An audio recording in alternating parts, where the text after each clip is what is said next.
আসসালামু আলাইকুম রহমতুল্লাহ ভাইয়ারা ফুরানারা বেগদিন ভালো আসিনি আয়ও আন্নগদ্য আল্লাহ রহমতে ভালো আছি আই যে কিছু কথা কমো কদিন ধরে দেখতেছি একটা ভাইরাল কেক বাড়িছে সিমি আপার viral cake cake cake cake cake নিবেন ভাইরাল কেক ওরে বাবা আমার কাছে মনে হইতেছে আমাকে বাংলাদেশের বিখ্যাত খাবার মনে হচ্ছে কেক মানুষ যেইভাবে ওই বেডির উপর দিয়া আমার গায়ের উপর দিয়ে কেকের জন্য পাগল হয়ে গেছে।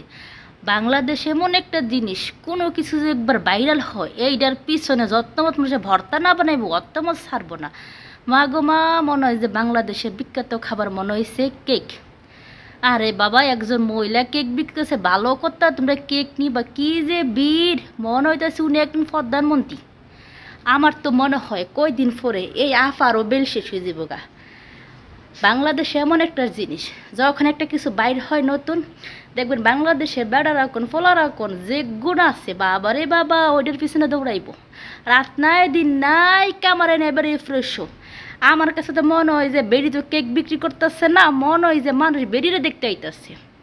আই গো আফা বালা কথা, আপনি কেক বিক্রি করেন ভালো কথা, বিজনেস করেন, আপনি যেটি শুরু করছেন মা গো মা কী করতাম, মানুষের টাকা পয়সার জন্য কত কিছু করে।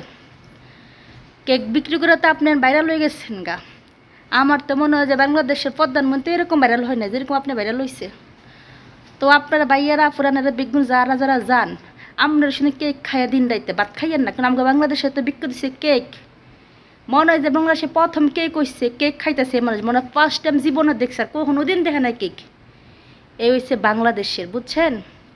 মানুষ তো কেক কিনতে যায় না, যা ওই সিমি আফারে দেখবার লেগা আফা আফা একটু সান সান একটু ভিডিওস থাই, আফা আফা একটু সান সান একটু ছবি। ও মা এটি কী গো, এটি কী শুরু হয়েছে রে, কেয়ামতের আলামত শুরু হয়েছে নাকি?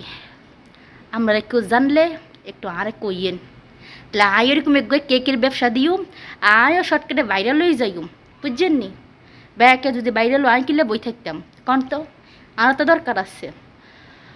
তো আমার ভিডিওটা আসলে ওই আপুকের খারাপ উদ্দেশ্য না, হ্যাঁ উনি বিক্রি করতেছে ভালো কথা, কিন্তু আমাকে বাংলাদেশে যে জন্ম না হতো আমাদের, আমরা এত বিনোদন পেতাম না। এই বাংলাদেশে একটা বিনোদনের জন্য, অন্য অন্য রাষ্ট্রে এগুলো হয় না, আমাদের বাংলাদেশে যা হয় এটা অন্য অন্য রাষ্ট্রে হয় না। তো যাই হোক আমার ভিডিওটা এই পর্যন্ত। আল্লাহ হাফেজ, ভালো থাকবেন, যত্ন নেবেন, আর বেশি বেশি করে কেক খাবেন, কারণ কেক হচ্ছে বাংলাদেশের বিখ্যাত খাবার, বুঝছেন।